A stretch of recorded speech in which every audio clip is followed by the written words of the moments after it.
¿Qué habíamos visto la semana pasada y la anterior? ¿Qué es la Biblia y se confiaba? Exacto, ¿qué es la Biblia? Y habíamos culminado con... Exacto, que la Biblia es la palabra de Dios, que es confiable lo que tenemos. O sea, que es inspirada, que no tiene errores, que es infalible. ¿Se acuerdan? Entonces, ¿por qué? Porque si yo no creo que la Biblia es la palabra de Dios, que es infalible, no tiene errores, que es inspiración, o sea, si no creo en eso, entonces el estudio inductivo no me va a servir para nada. Así que, porque no vamos a poder confiar en ella. Entonces, eso es lo que nosotros estuvimos viendo la semana pasada. Ahora, hoy vamos a estar viendo, entonces, qué es el método bíblico inductivo. ¿Qué es el método bíblico inductivo? Obviamente que si hay un método bíblico inductivo, va a haber un método bíblico deductivo. Si hay uno inductivo, hay uno deductivo. ¿Y qué es el método bíblico deductivo? Vamos a ver primero eso. El método bíblico deductivo se refiere a la clase de estudios que razona de lo general a lo específico. Eso es el método bíblico deductivo. Está clarísimo, ¿no? Que razona de lo general a lo específico. Eso está buenísimo, ya está, ya con eso ya podemos entender qué es el método deductivo, ¿no? Ya pueden agarrar y hacer ustedes un método deductivo. Por ejemplo, vamos a dar un ejemplo de lo que es de lo general a lo específico. Pues nosotros podemos decir, todos los hombres son mortales. Eso es una premisa. Todos los hombres son mortales. ¿Estamos todos de acuerdo? Todos los hombres son mortales. Entonces, ¿qué puedo decir? Por ejemplo, Rafael es un hombre. Entonces, la conclusión es que Rafael es mortal. Entonces, yo razoné de lo general, decir, la premisa es que todos los hombres son mortales, a lo específico. Me fui a una persona y dije, bueno, como todos los hombres son mortales, Rafael es un hombre, por ende, es mortal. Ahora, eso es el estudio deductivo, de lo general a lo específico. El deductivo. Deductivo. Este es el deductivo. Que deduce. Ahora, si ustedes se ponen a pensar en ese método deductivo, que está bien, porque después vamos a ver un poquito de eso, hay un error. Hay un error. ¿Por qué hay un error? ¿Qué pasa si yo eso se lo aplico a Jesús?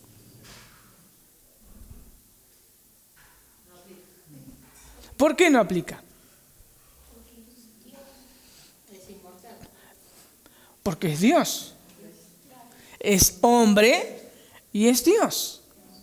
Si yo digo que todos los hombres son mortales, Jesús es un hombre, por lo tanto es mortal, tenemos un problema con la deidad de Jesús. Entonces, no podemos aplicarlo. Por eso, no está mal el método deductivo para algunas cosas, pero tenemos que tener cuidado con el método deductivo. Por eso después nosotros vamos a ver lo que es el método inductivo. ¿Para qué sirve el método deductivo? ¿Para qué sirve? El método deductivo sirve, por ejemplo, para desarrollar las doctrinas bíblicas. Para eso sirve.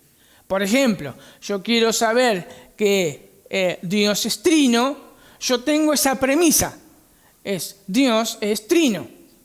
Entonces, busco en la Biblia y voy a empezar a irme a lo específico. A ver, ¿qué versículos hay que me habla que Dios es trino? O vamos a hablar del pecado. ¿Qué es el pecado? Ya tengo una premisa, algo general. Voy a buscar entonces en toda la Biblia que hable sobre el pecado. Me voy a ir a lo específico. ¿Me explico? Para eso es el estudio deductivo, que eso es lo que hacen los teólogos sistemáticos. La teología sistemática hace eso. Cuando nosotros, por ejemplo, aquellos que están leyendo el libro de Gruden, esa es una teología sistemática. En sí vendría a ser el libro de Gruden que algunos están leyendo. Está la teología sistemática de Gruden y la doctrina bíblica de Gruden, que es el resumen de la teología sistemática. Pero son premisas. Algo que el teólogo sistemático dijo, bueno, vamos a hablar acerca del carácter de Dios. Entonces, después va a comenzar a tomar versículos bíblicos y va a empezar a desarrollar esa premisa con que vino la Biblia. O sea, el teólogo sistemático viene ya con una agenda en la Biblia. Voy a buscar acerca de los milagros. Bien. Empiezo de Génesis y empiezo a buscar acerca de los milagros.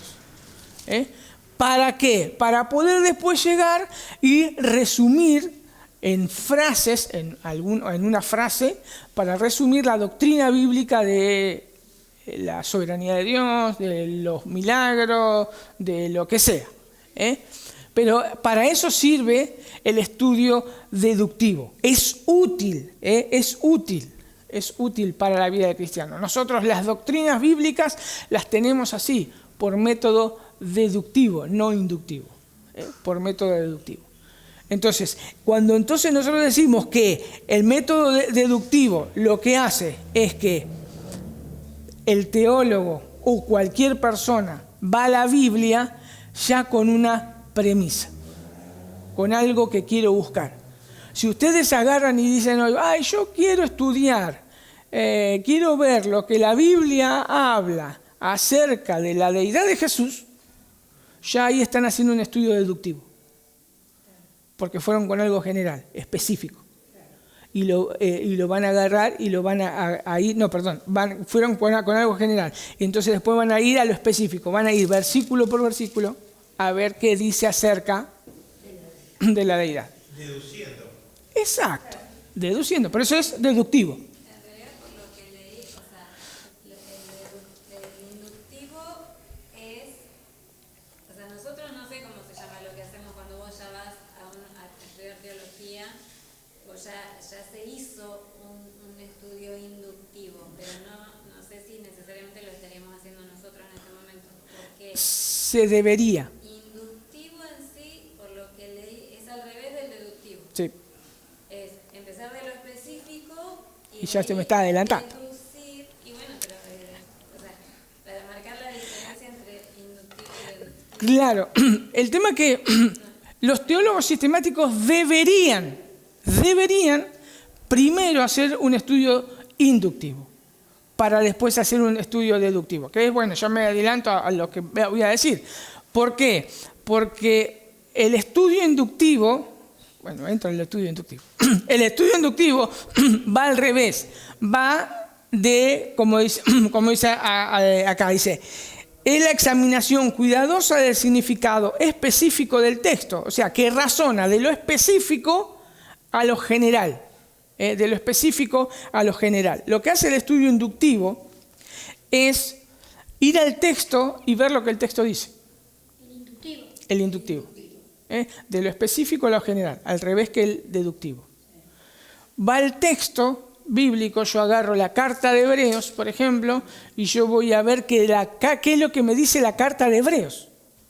Y a partir de ahí, yo voy a ver entonces cómo puedo extraer algo del carácter de Dios, de la santidad de Dios, del pecado, todo. Pero es de acuerdo a lo que el texto me dice.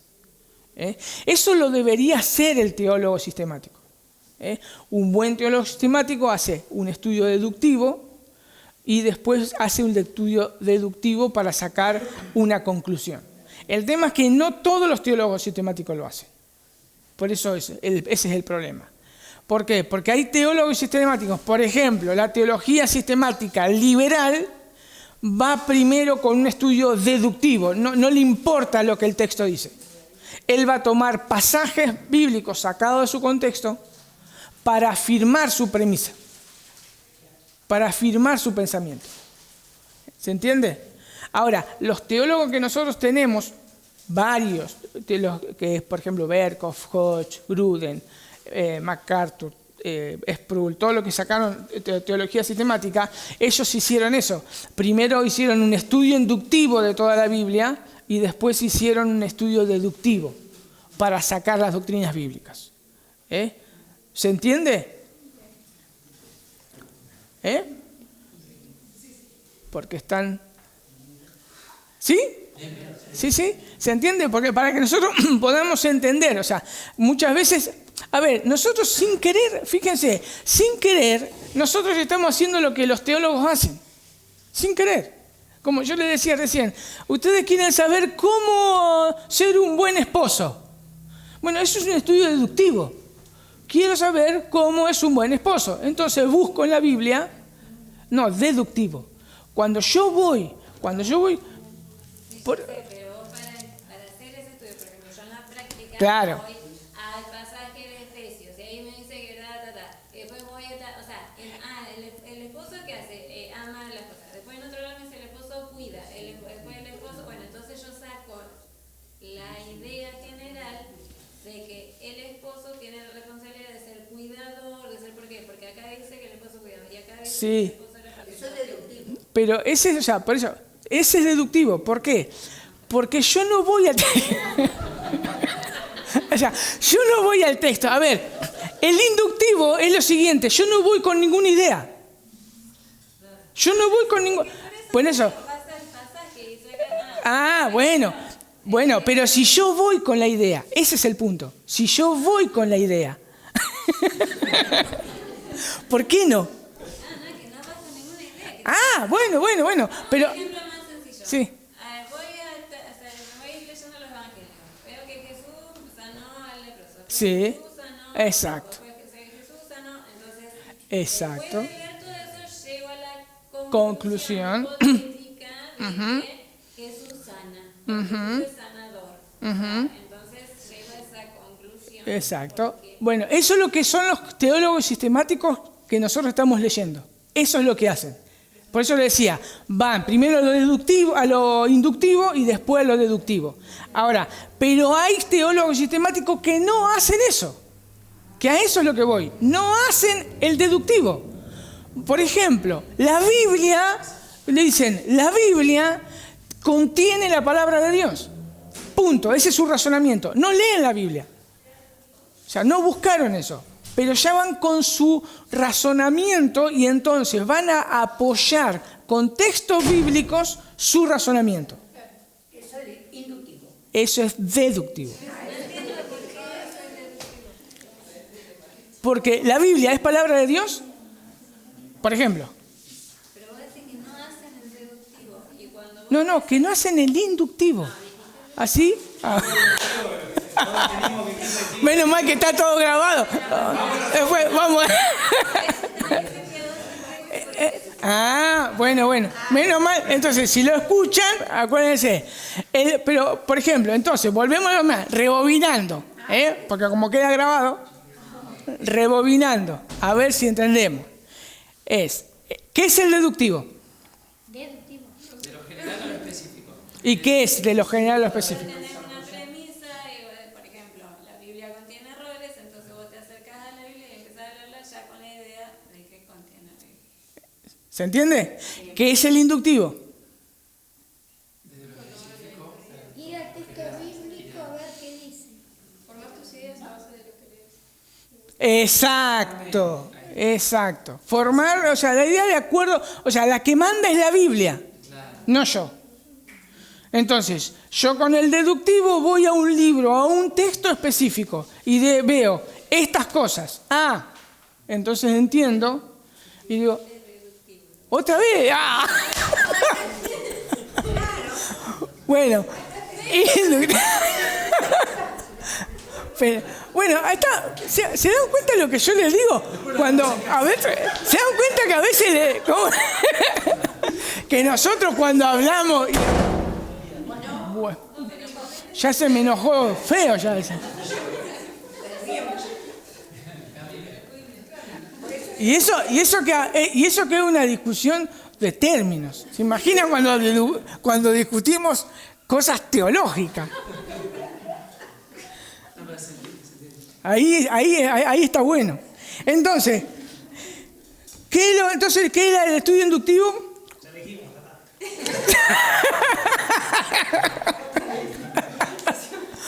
Entonces, ¿lo pueden entender? ¿Eso? ¿Cuál era la diferencia entonces entre inductivo y deductivo? Deductivo, yo vengo con mi pensamiento, digamos, y voy al pasaje y me agarro de algo que yo traigo y lo acomodo a mi manera. El inductivo, la Biblia habla por sí sola y de ahí se deduce lo general. Exacto. Por ejemplo, también suele suceder lo siguiente. En las predicaciones temáticas. Las predicaciones temáticas es muchas veces también deductiva. En las predicaciones temáticas es deductiva. ¿Por qué? Porque yo quiero hablar sobre un tema y voy a la Biblia y voy a empezar a buscar algo sobre ese tema, ¿no? Por eso se dice que las predicaciones temáticas son más difíciles que las predicaciones expositivas, que son inductivas. O sea, son más difíciles. ¿Por qué son más difíciles? Porque tengo que hacer el trabajo inductivo primero. Si yo quiero apoyar, vamos a hablar sobre la familia, y agarro el pasaje de Deuteronomio, yo tengo que primero ver todo el pasaje de Deuteronomio, verlo en su contexto, tengo que hacer todo un estudio inductivo, o sea, ver lo que el texto dice, a ver si aplica o no aplica a la enseñanza temática que yo quiero dar. ¿Se entiende? Que eso es lo que se debería hacer. Pero muchos predicadores hacen la predicación temática sin hacer un estudio primero inductivo. Es agarrar y decir, este pasaje dice tal cosa. Lo he visto aún en textos en las teologías sistemáticas, aún de Berkov, por ejemplo, que toman pasajes bíblicos y vos decís, ¿y por qué lo tomó? Porque solamente el texto hablaba de que Dios es soberano, por ejemplo. Por eso es más difícil una predicación temática. Es más difícil, lleva más tiempo. En cambio, una predicación expositiva, no, porque la que manda es la Biblia. Yo leo el texto e interpreto el texto. Simple. Y hablo lo que el texto dice. ¿Se entiende? Por eso es más fácil. La temática lleva más tiempo que se bien. Sí. Se debería, por eso, sí, acá tenemos que usar la palabra esa, se debería. O sea, porque en sí, o sea, En realidad, si hacer una aplicación temática mal, es más fácil. Claro, y yo lo llevo a donde quiero, claro. ¿Se entiende? Pero, o sea, por eso se debería. Así que, si ustedes, por ejemplo, quieren...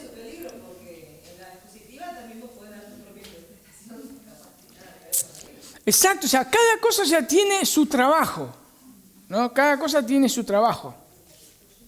Pero en sí el estudio inductivo lo que facilita es poder ver lo que la Biblia nos enseña. O sea, no voy con ninguna agenda a la Biblia. No voy con ninguna agenda. Voy a escuchar lo que la Biblia dice. Y tengo que aprender a escuchar lo que la Biblia me dice. Y eso es lo que nosotros vamos a estar estudiando hoy. Así, ¿quedó claro eso? ¿Lo dije bien? Entonces, si lo dije bien y quedó claro, vamos a empezar a lo que es un estudio inductivo. Ya vamos a ver cómo se hace un estudio inductivo. Lo primero que yo tengo que tener, obviamente, para comenzar, es que tengo que orar. O sea, tengo que orar. ¿Por qué tengo que orar?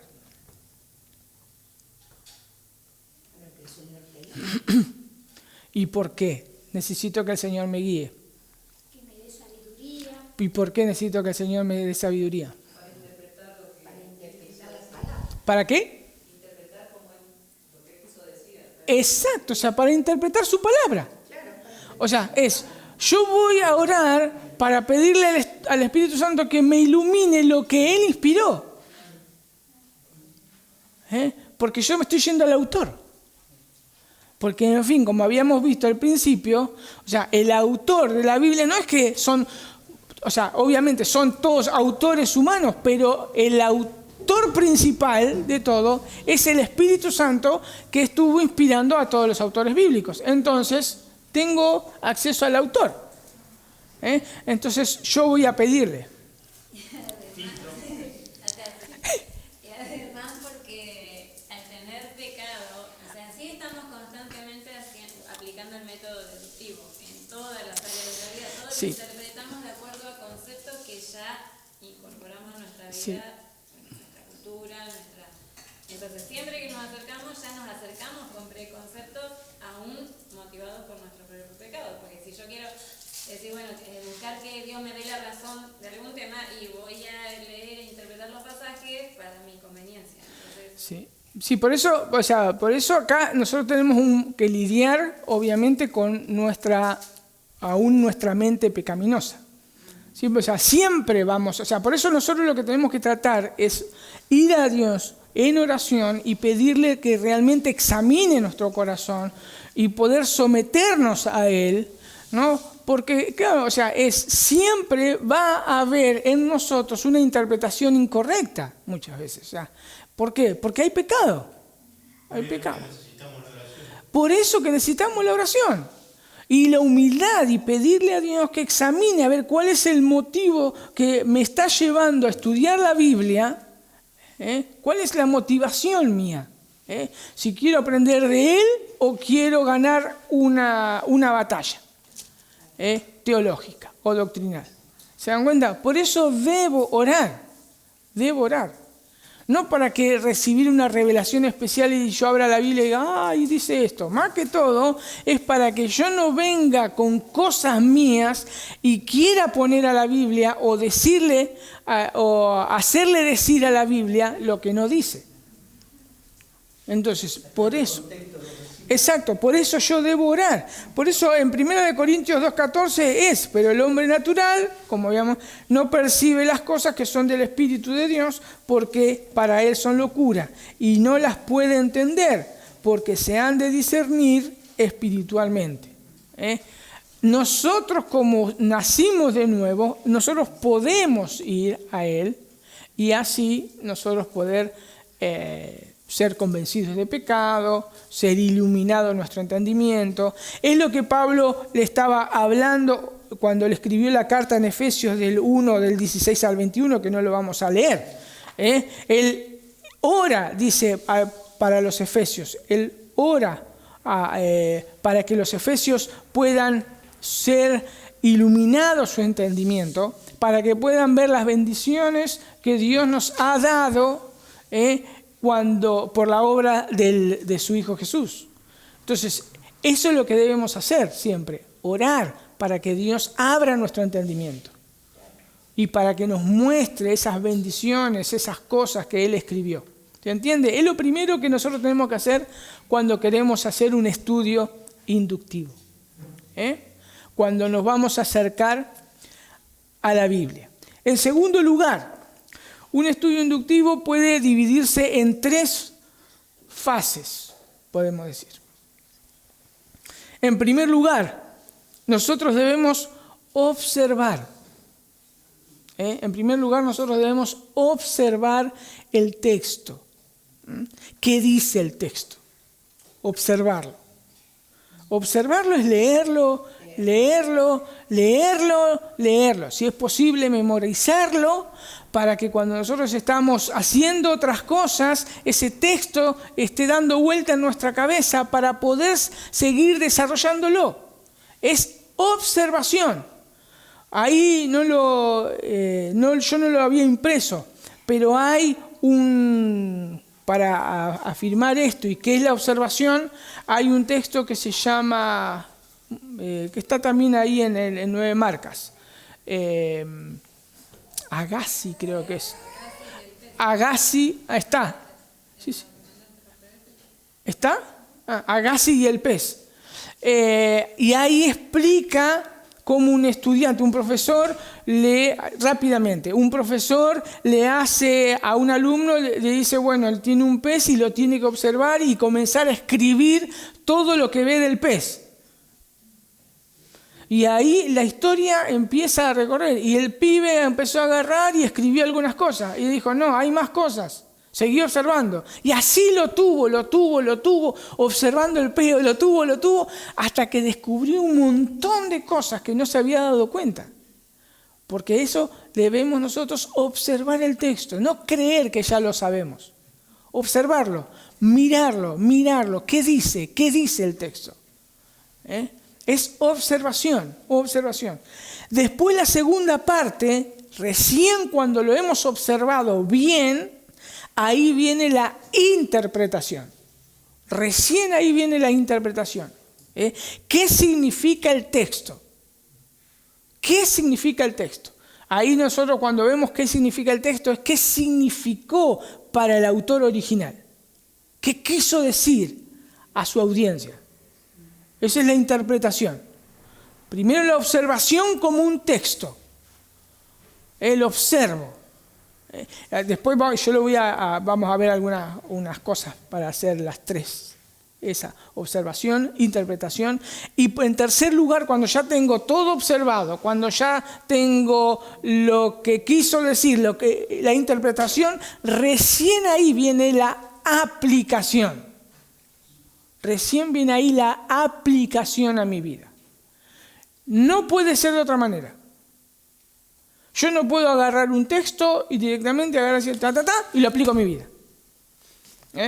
A ver, hay algo que se dice en teología que es la perspicuidad de la Biblia, se llama. Si la Biblia es fácil para leerla para cualquiera, no necesita ser un teólogo. Eso nosotros tenemos que entenderlo. Yo leo la Biblia y Dios me habla a través de la Biblia. Yo leí un pasaje, necesitaba consolación, fui a la Biblia y Dios me habló inmediatamente, sin observación, sin interpretación, Dios me habló. Eso es lo que hace Dios a través con la Biblia. Eso lo entendemos. Es más, puede venir cualquiera, leer la Biblia y poder entender el Evangelio. Son cosas que se puede hacer, porque eso lo hace el Espíritu Santo. Ahora, si yo quiero realmente meterme en un estudio, yo tengo que cumplir estos pasos, sí o sí, porque si no le voy a decir que diga la Biblia cualquier verdura. Entonces, yo voy a leer un texto, bien, lo observo, en primer lugar, lo observo, y no puedo aplicarlo todavía a mi vida, lo observo. Después lo interpreto. ¿Qué quiso decir el autor? ¿Qué le quiso decir a su audiencia? Lo interpreté. Y después viene la aplicación. ¿Se entiende? ¿Hay alguna pregunta hasta acá?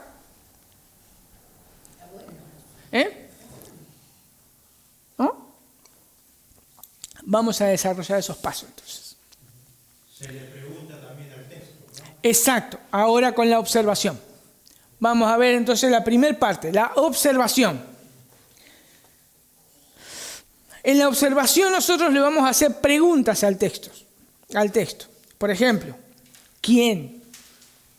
¿Quién habla? ¿Quién está ahí? ¿Quiénes son los personajes principales? Todo eso le vamos a preguntar al texto. Otra cosa, ¿qué? ¿Qué situación estaba? ¿Qué es lo que pasaba? ¿Qué? Yo tengo que resolver esa pregunta. ¿Qué es lo que está pasando? ¿Qué? Otra de las cosas, ¿cuándo? Son preguntas, ¿cuándo? ¿Cuándo sucedió esto? Entonces, responder a la pregunta, ¿quién? ¿Qué? ¿Cuándo? ¿Dónde? ¿Dónde estaba fulanito cuando ¿Dónde estaba Abraham cuando llevó a su hijo a sacrificar? Claro. Otro, ¿por qué? La otra pregunta que tengo que responder. ¿Por qué pasó esto? ¿Por qué Dios le dijo a Abraham que lleve a su hijo Isaac para que lo sacrificara? Son cosas que yo le tengo que preguntar al texto y el texto me lo tiene que decir. El texto me lo tiene que decir. Y si no me dice en ese texto o en ese versículo que yo agarro, yo tengo que leer mucho más allá entonces. Porque tengo que responder esa pregunta, ¿qué es lo por qué? O buscar otra versión. Por ahí. Claro, o capaz que no, porque capaz que yo agarro un versículo bíblico. Vamos, el tema de la situación de Abraham, que Dios lo mandó a sacrificar a Isaac. ¿Por qué? ¿Por qué pasa esto? Entonces yo tengo que estar viendo y capaz que ahí no voy a recibir la pregunta. Entonces yo tengo que ir más adelante y yo tengo que ver que Isaac era un hijo esperado, era el hijo prometido. Pero el texto me lo tiene que ir diciendo, no yo deduciendo, agarrar, porque si no se dan cuenta, si yo no voy a lo que el texto me dice, yo comienzo a hacer un estudio deductivo. Agarro y digo, porque yo sé tal cosa, entonces, Abraham hizo esto porque es un tipo de Cristo. No, si no me está diciendo eso el texto. Entonces yo voy al texto. ¿Qué me dice el texto? Por eso, tengo que responder a esas preguntas cuando agarro un texto. ¿Quién? ¿Qué? ¿Cuándo? ¿Dónde? ¿Por qué? Son preguntas. También va el cómo. Sí, pero acá lo que me llamó la atención que hacen 5 preguntas, pero también, sí, yo sé, yo también tengo en otro lado que habla también del cómo sucedió las cosas, o cómo, Pero son preguntas que le tengo que hablar al texto y el texto me lo tiene que decir. Exacto. Por ejemplo, yo estaba leyendo, que se lo comenté a las nenas, ¿no? Pedid y se os dará, buscad y hallaréis, cómo ustedes siendo malos le dan buenas dádivas a sus hijos y cómo si le piden al Padre el Espíritu Santo no se los dará. Pero claro, vos empezás a leer desde ahí y tenés que ver el versículo anterior, que es lo que viene diciendo, ¿no? Exacto. Exacto, fíjense, ese pasaje lo agarra cualquier predicador de la prosperidad y dice, pidan y se les dará. Bueno, pidan un auto, pidan un queso, pidan un gato, pum, pam, pam, pam. Entonces, yo tengo que, no están haciendo un estudio inductivo. Es qué quiso decir Jesús ahí, cuándo lo dijo, por qué lo dijo. Y el texto me lo tiene que decir. ¿Se dan cuenta? Eso es lo que tengo que hacer. Por eso, para hacer esas cosas, nosotros debemos hacer otras cosas. Para poder responder esas preguntas, lo que nosotros tenemos que hacer es, primero, por ejemplo, buscar personas claves. ¿Quién es el personaje principal? ¿Quién estaba, por ejemplo, con Jesús cuando hablaba acerca de las bienaventuranzas? ¿Quién estaba cerca de él? ¿A quién le estaba hablando? Entonces ya ahí veo, ¿quién está acá? Jesús. Están los apóstoles, los subrayo. Había gente, los subrayo. Los personajes que se encuentran. Otra cosa, ¿qué es lo que está pasando? ¿Está describiendo algo o hay una conversación? ¿Cómo era la situación que se escribe? ¿En medio de qué pasaba? Una conversación. Entonces en un papel anoto. Esto es una conversación entre Jesús y Nicodemo, por ejemplo. Y si es una conversación, yo tengo que ver la conversación. No puedo agarrar y ya deducir algo. No, tengo que ver. ¿Y de qué estaban conversando? ¿Sobre qué? ¿Por qué vino Nicodemo? Con un versículo capaz que tenés que... Claro. Las palabras. Subrayar palabras, frases, los verbos. Mirá, está en imperativo, o sea que es una orden. Mirá, le di una orden Jesús, lo subrayo. Algo que me llama la atención. ¿Por qué Jesús da esta orden así? Son cosas que voy a ir escribiendo en el texto. Simplemente estoy observando el texto yo ahí. No estoy interpretando nada, estoy observando el texto. ¿No? Otra de las cosas, hacer listas. Por ejemplo, nosotros nos encontramos con Gálatas, el fruto del Espíritu. Tengo una lista. Mira, el fruto del Espíritu es pa. Mirá, también el fruto de la carne, ta. Mirá, el texto me está diciendo que hay una comparación entre el fruto de la carne y el fruto del Espíritu. Entonces yo lo anoto, hay una comparación. Pablo está comparando. Entonces yo estoy anotando. Después agarro y digo, ¿y por qué está comparando? Entonces yo tengo que responder esa pregunta. A ver lo que el texto me está diciendo. ¿Se entiende más o menos? ¿Hay alguna duda o eso? Como recién decía, bueno, buscar contrastes. También eso lo podemos ver mucho en Proverbios. Proverbios habla continuamente de contraste entre el necio, el sabio, y así está jugando con los contrastes. Entonces yo leo Proverbios y tengo que ir así, o sea, a ver, mira, acá hay un contraste, así es el sabio, así es el necio. Entonces, anotarlo. Son contrastes, esas cosas que tengo que buscar. Buscar expresiones. Por ejemplo, una expresión que se me viene a la mente cuando nosotros leemos Gálatas. Gálatas insensatos. Nosotros vemos que hay una expresión ahí subidita de tono de parte de Pablo. Que uno se puede imaginar si está delante de los Gálatas lo agarra del cogote. Porque hay una expresión fuerte ahí. Entonces son expresiones fuertes. Entonces yo subrayo todas esas cosas que algo me está diciendo el texto. Hay una expresión fuerte. O el tiempo, la ubicación geográfica. Son cosas que tengo que prestar atención. Claro, eso es todo parte de la observación. Jesús caminando por el campo. O sea, entonces nosotros fijamos, no perder de vista eso. Estaban caminando por el campo. Parece una pavada. Pero es parte de lo que me está diciendo el texto. Para que yo me meta ahí en el contexto. Para después hacer la interpretación. Entonces veo todas las cosas esas. Y observo y anoto.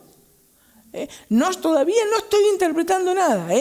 No estoy interpretando nada. Solamente estoy observando el texto y estoy subrayando todas las cosas que realmente me llaman la atención y responden a mis preguntas. ¿Quién estaba hablando? ¿Por qué? ¿Cómo? ¿Cuándo? ¿Se dan cuenta? Por ejemplo, cuando nosotros vemos, si queremos responder la pregunta ¿cuándo? ¿Cuándo pasó eso? Nosotros muchas veces nos vamos a encontrar en la Biblia que nos dice en el mes tanto, a la hora tercera. O sea, son cosas que nosotros no podemos pasar por alto porque me están diciendo algo específico. Algo específico. Entonces, eso sería más o menos lo que es la observación. La observación. Veamos otras de las cosas de la observación, de las observaciones. Por ejemplo, como decía acá, observar, dice observar con un lápiz. Observar con un lápiz. O sea, es subrayar, escriban. Escriban. Cosa para poder agarrar y estar pensando en lo que el texto me está diciendo. Hay que escribir, subrayar, siempre. Una de las cosas también, si tienen una impresora o algo, estoy estudiando un texto, impriman el texto. Yo lo que muchas veces hago es imprimir el texto. Entonces, imprimir el texto me ayuda a eso. A ver verbos, los conectores, a responder preguntas, hago notas en el margen. O sea, eso es lo que yo voy haciendo. Por eso es bueno imprimir el texto, o si no tengo una impresora, es simplemente agarro en un cuaderno aparte y voy subrayando y voy escribiendo. ¿Se dan cuenta? Bueno, por ejemplo, también, los conectores, como yo decía, ¿no? Porque los conectores, ¿qué me van a decir? ¿Cuál es el propósito? ¿Cuál es el fin? Por eso está por tanto, el por tanto. En las cartas de Pablo o aún en el Evangelio se ve por tanto. Dice, entonces ese por tanto lo tengo que subrayar ¿Por qué? Porque me vas a decir algo importante. Hay una conclusión quizá, que viene hablando de algo. Por ejemplo, Pablo viene hablando de algo y dice, por tanto, ustedes que ahora son nueva criatura, ahora vístanse como hijos de Dios. ¿Por qué me está diciendo eso? Porque me viene diciendo algo arriba. Entonces ese por tanto tiene que parar mis antenas. Lo subrayo. Porque Pablo está llegando, Pablo quien sea, está llegando a una conclusión. Está dando un cierre. Entonces son cosas que yo tengo que prestar atención. Obviamente que hay más cosas. Por tanto, después de todo lo que le he dicho, porque esto que le estaba comentando. Exacto. Entonces son cosas que son muy importantes y las tengo que subrayar. Obviamente hay un montón de cosas más. Esto es un estudio simple, ¿no? Hay un montón de cosas más que yo tengo que aprender a observar. Pero con eso yo ya puedo estar haciendo un estudio bíblico inductivo directamente.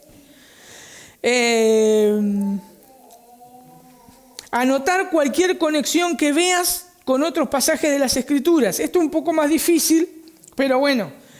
Pero, por ejemplo, yo voy a estudiar Mateo y Mateo continuamente está diciendo, se cumplió las Escrituras. Se cumplió las Escrituras. Vamos a ver, ¿dónde se cumplió las Escrituras? En casi las Biblias, en todas las Biblias nosotros tenemos una nota al margen. Y nosotros podemos decir, a ver, porque es importante. Es importante. Entonces, a ver, busco en el Antiguo Testamento. Mira, y lo anoto. Es importante. O a veces hay cosas que se dicen, pero me ha pasado a mí, no está en la nota del margen, pero lo tengo que buscar en el Antiguo Testamento porque es una referencia al Antiguo Testamento. Entonces tengo que prestar atención. Si hay alguna alusión, claro, si hay alguna alusión al Antiguo Testamento. ¿Se entiende? Otra de las cosas, anotar cualquier alusión al tiempo o al lugar y qué significado pudieran ellas tener. Eso más que todo se puede llegar a hacer también también vamos al Evangelio de Mateo. Cuando lo quieren matar al niño, cuando Jesús es un niño. O sea, ahí habla mucho acerca de cómo era Herodes y en el tiempo de Herodes. Dice, así es como Mateo habla, y en el tiempo de Herodes. Entonces, ¿qué pasa en el tiempo de Herodes? ¿Por qué tanto énfasis en el tiempo de Herodes? ¿Cómo era Herodes? Entonces, son cosas que yo tengo que investigar. Entonces, todo eso yo tengo que ir anotándolo al margen, en un cuaderno, lo tengo que anotar. Otra de las cosas, marcar cualquier término de conclusión, otra vez, bueno, lo mismo, por tanto, por esta razón. Después, anotar las preguntas que pueda tener, las dudas que pueda tener. Por ejemplo, nosotros vamos a estar mirando un cachito rápidamente el pasaje de Nehemías 1 del 1 al 3, que es la que nosotros vamos a estar practicando con ese pasaje. Por ejemplo, en Nehemías 1 del 1 al 3 habla de un lugar llamado Susa. Entonces, anotar ahí al margen. ¿Dónde está Susa? ¿Quién es Susa? Entonces, esas cosas, esas dudas, esas preguntas que tengo, anotarlas también, para ver si el texto me lo puede decir o lo puedo encontrar en otro lado de la Biblia. O ya después ya pasamos extra bíblico, porque ahí tenemos que ver, capaz de agarrar algún diccionario, más que todo cuando son lugares, y eso en la misma Biblia lo vamos a encontrar que me va a decir lo mismo, entonces yo tengo que ir a un diccionario bíblico o a un comentario o algo. Los comentarios se le pide muchas veces a los estudiantes que sea lo último de lo último. El comentario no se agarra hasta que el estudiante no observó el texto, no lo interpretó. ¿Por qué? Porque si no se va a ir con el pensamiento del comentarista. Porque el comentarista, cuando hace un comentario, él ya sacó su interpretación. Entonces, si yo leo primero un comentario, yo ya voy a ir con un método más deductivo que inductivo. ¿Por qué? Porque ya me voy a ir con lo que el comentarista me dijo. Y voy a ir al texto. No, el comentario se ve a lo último de todo. Sí, yo puedo ir a un diccionario bíblico para saber qué, por ejemplo, qué es Susa. O cuándo pasó con el periodo de los asirios, de los persas, de los griegos. ¿Se entiende? Dice en el mes de Quisleo. Bien, agarremos ese, Nehemías 1, del 1 al 3. 5 minutos. ¿Qué pudieron notar ahí? Por las preguntas que vos dijiste, ¿Eh? ¿quién habla? Ajá, bien. ¿Quién habla? Nehemías, copero del rey, deportado. Vamos por partes. O sea, es personaje. Sí. Personaje. Entonces, ¿quién está? Ajá. Bueno, no importa, si Nehemías está bueno, ¿no? Que saber quién era esa alcaldía. No sé, no me lo dice el texto, después lo tengo que ir buscando. Ahí ya estoy haciendo más interpretación que... Claro, son 3 versículos, yo me tengo que basar en los 3 versículos nada más. ¿Qué veo en los 3 versículos? Por Nehemías, y yo hice pregunta, ¿quién es el autor? O sea, ¿quién es Nehemías? ¿Qué hacía? ¿Dónde estaba? Ajá, exacto, está bien. Ahí pregunta quién vino. ¿Quiénes son los personajes entonces? Nehemías, el principal. Después aparece Ajá, también los hombres de Judá, exacto, también los hombres de Judá. Ah, los judíos que habían escapado. exacto, hay varias cosas ahí. Fíjense que nosotros...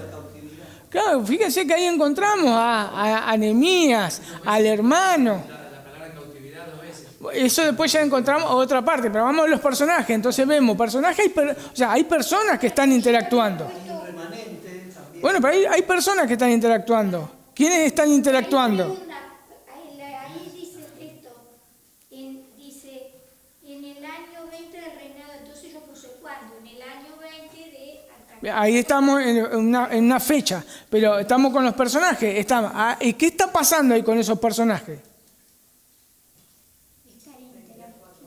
Están hablando, hay un diálogo. Hay un diálogo, entonces es importante, o sea, hay gente que está conversando, o sea, hay un, ¿cómo se dice? Un locutor, ¿qué se dice? Un emisor y un receptor. Porque, ¿quién está hablando? Nehemías está haciendo preguntas a su hermano y a esos judíos. Está diciendo que está en la fortaleza de Susa. Claro, o sea, ahí vemos también otra vez fechas, pero los personajes que vemos, podemos decir que hay mínimo 3, ¿no? Nehemías, el hermano y los varones. Pero también podemos agarrar a decir que, bueno, como Nehemías está interesado por el pueblo, podemos meter también en forma abstracta que el pueblo judío está aún en el pensamiento de Nehemías. Entonces podemos meterlo también ahí. Los lugares.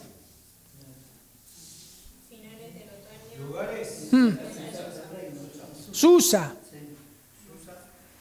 Dice capital del reino. ¿Y qué reino? Exacto, bueno, eso es lo que tenemos que estar averiguando. Susa. ¿Qué otro lugar? Judá y Jerusalén. Exacto, Judá y Jerusalén. Entonces, ven que hay cosas que tenemos que... Claro, entonces, claro, tengo una duda ahí. Si hay una duda, por ejemplo, eso, ¿qué provincia? Bueno, ponemos qué provincia, a ver de qué provincia me está hablando. Son esas cosas que ya llegó. Las fechas. ¿Hay fechas? Sí. Exacto. ¿Alguno sabe eso? Año 20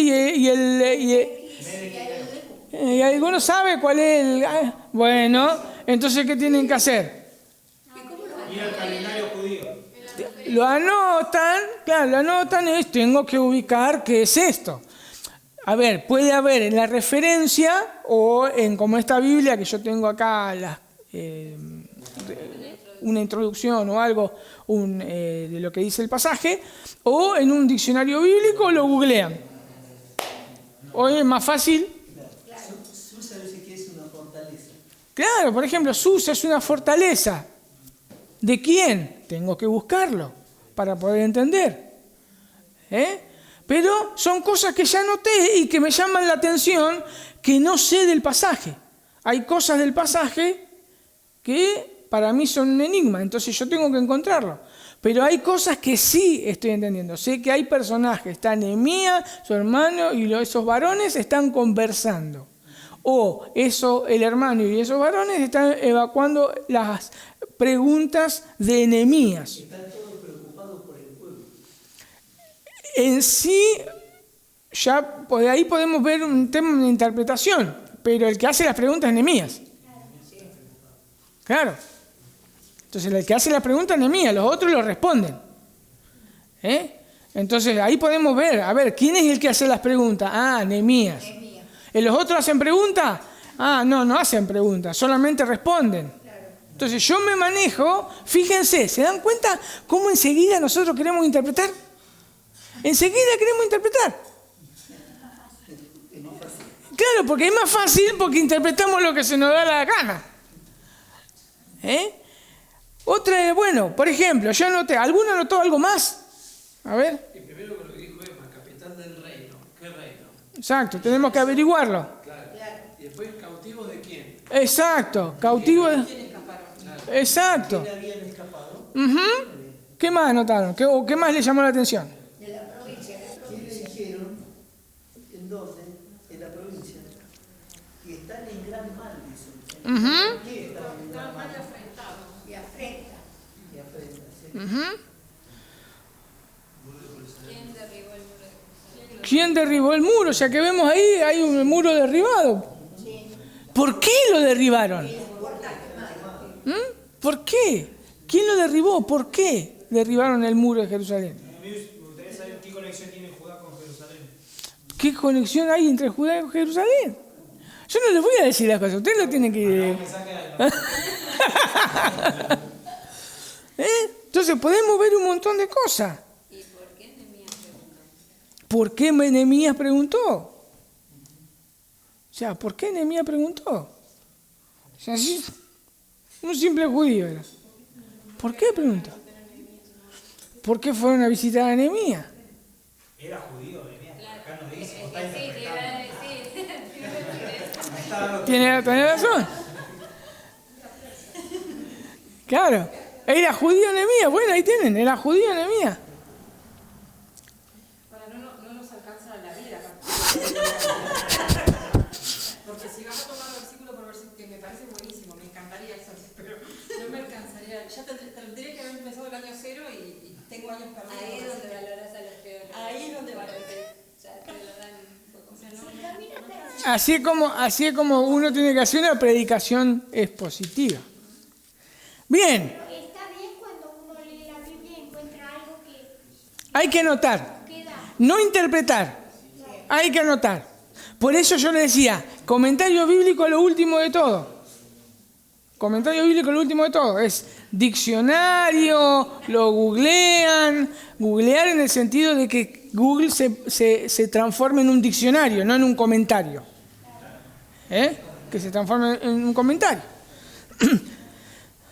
Bien, entonces, sí. Con respecto a lo que decían, si Nehemías era judío, bueno, acá dice que les pregunté por los judíos, los que habían escapado y habían sobrevivido a la cautividad de Jerusalén. Pero él pregunta por judíos. Por judío, claro. Entonces, ya ahí tenemos observaciones, ¿no? Ahí tenemos observaciones. Cuando nosotros llegamos a la interpretación, que ahora vamos a hacer las dos cosas juntitas muy rápido, cuando nosotros llegamos a la interpretación, yo veo el texto, tengo un montón de preguntas, me las tengo que sacarme todas las dudas, y después la interpretación es, como yo le decía, es lo que el autor del libro de Nehemías quiso dejar escrito. ¿Qué propósito tenía el autor? al escribir Nehemías. Porque otra de las cosas ¿es Nehemías el autor?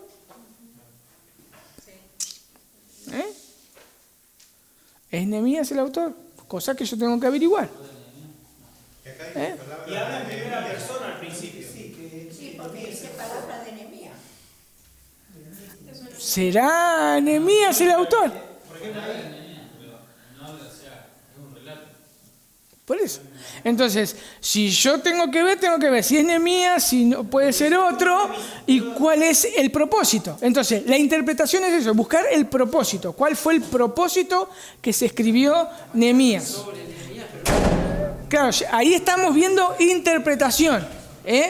Otra de las cosas sobre la interpretación es, si es posible, si me acuerdo, ¿no?, de algún texto del Nuevo Testamento, yo interpreto siempre a la luz del Nuevo Testamento en lo posible, porque capaz que en el Nuevo Testamento no se habla nada de Nehemías, pero yo tengo que ver a ver si el Nuevo Testamento me dice algo acerca de Nehemías. Entonces yo tengo que ir viendo, entonces yo interpreto no con comentarios. Lo primero que trato de hacer es, primero, en el libro de Nehemías me dice algo y hay cosas que no lo busco en otro lado. Ahora, todavía no interpreto, voy a ver, porque yo una de las cosas que tengo que entender, y más que es más difícil, es cuando se trata del Antiguo Testamento, ellos están en el Antiguo Pacto. Nosotros estamos en un nuevo pacto. Entonces yo tengo que ir a los que los intérpretes del Nuevo Pacto interpretaban en el Antiguo Testamento. Entonces yo tengo que ir al Nuevo Testamento a ver si algo me hace alusión o Jesús o algún autor del Nuevo Testamento habla acerca de Nehemías. Entonces yo tengo que ver eso para interpretar el texto. Entonces, primero, ver el propósito del libro, quién escribió el libro, ver el propósito del libro y si hay alguna referencia en el Nuevo Testamento que haya interpretado a Nehemías.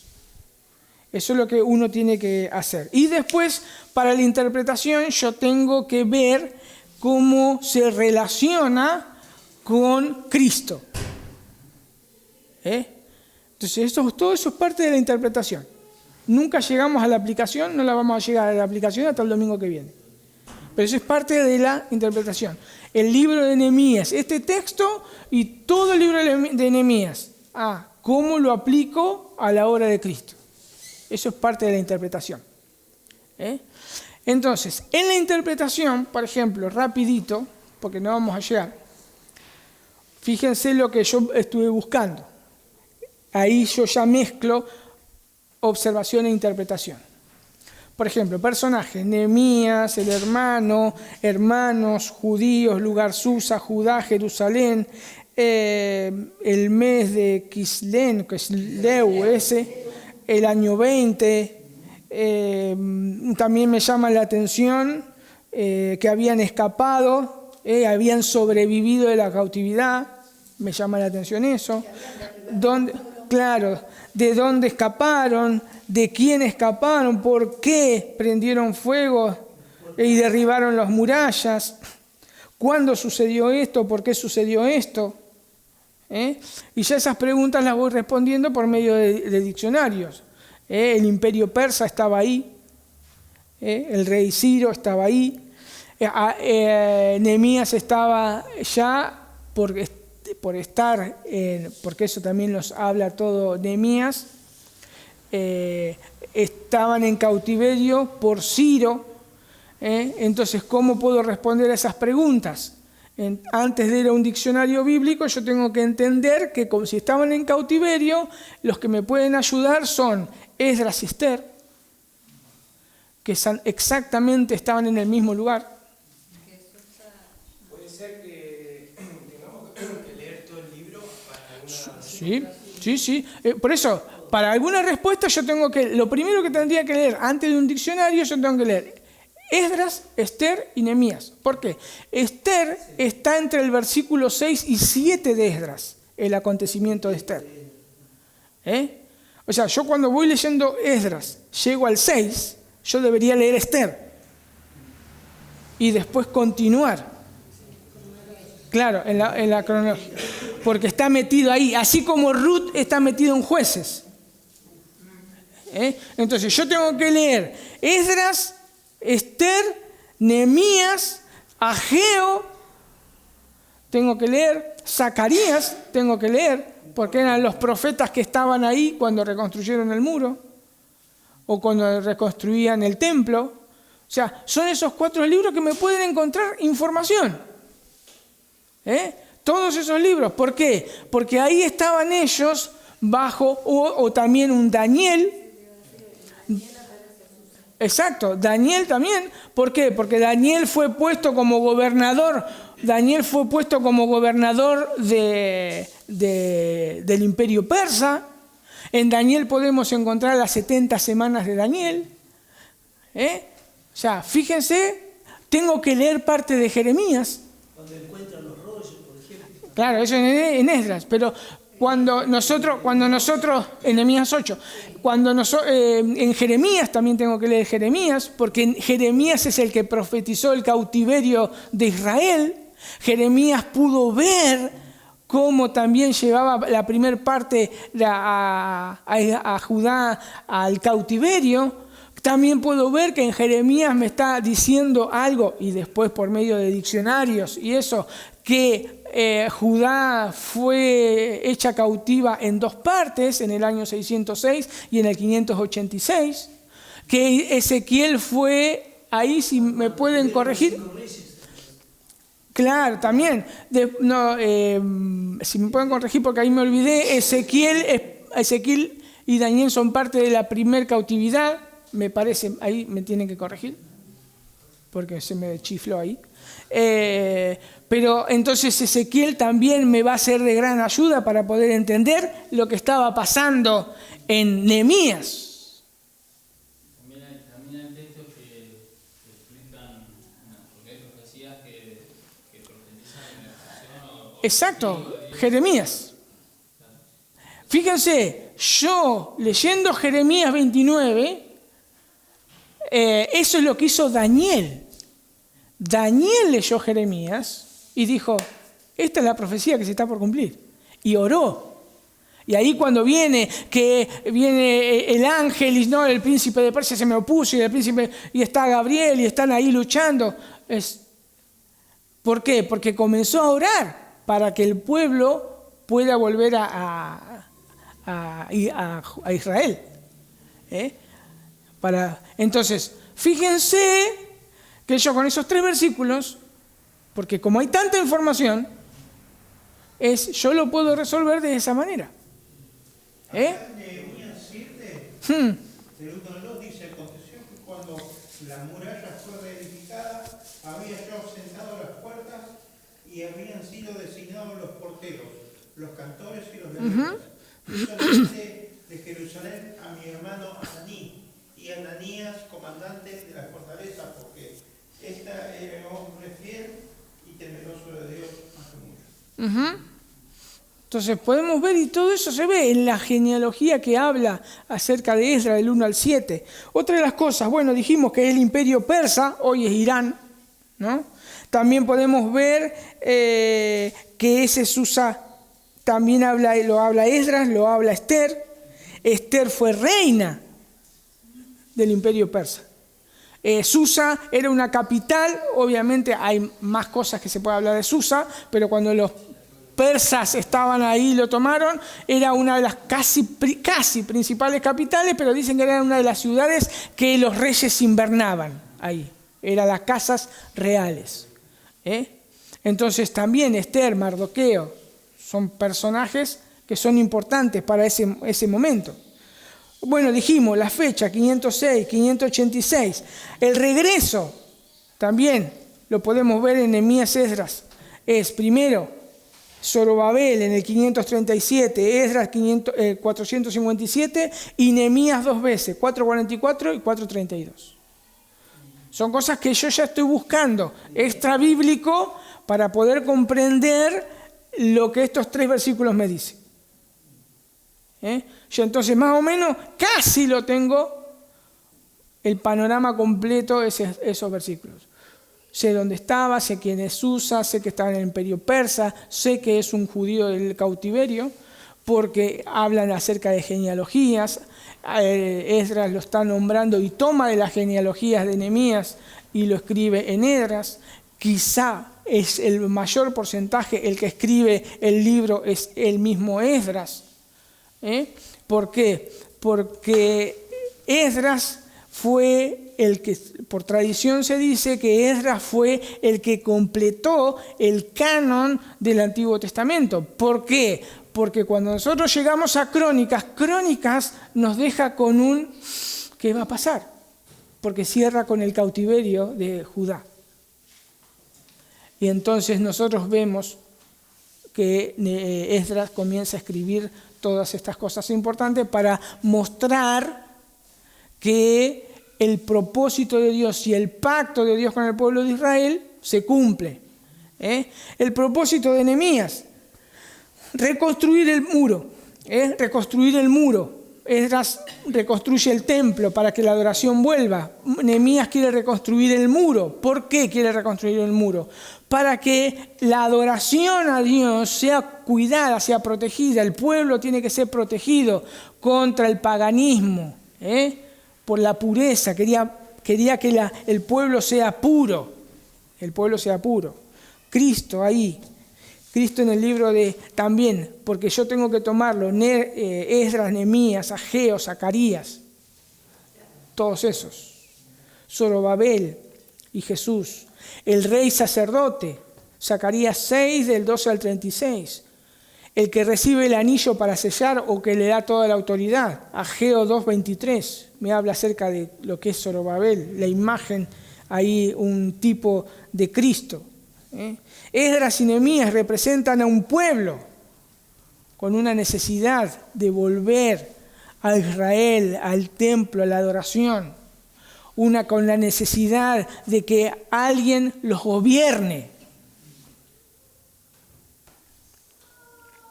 Esa es la interpretación. Y el domingo vamos a ver cómo será la aplicación. Pero bueno, si lo pueden llegar a poner un montón de cosas más, háganlo. De esos 3 versículos. Y de todas las preguntas que ustedes hicieron. ¿Sí? Vamos a orar. Señor, te damos gracias porque podemos sacar tantas cosas con tu palabra. Abrir nuestro entendimiento, Señor, porque queremos disfrutar de ella. Deleitarnos, maravillarnos de tu grandeza. De tantas cosas que tienes para nosotros, Señor. Ayúdanos, Señor. Ayúdanos a poder estudiar tu palabra y meditar en ella. Gracias, bendito Dios. En el nombre de Jesús. Amén.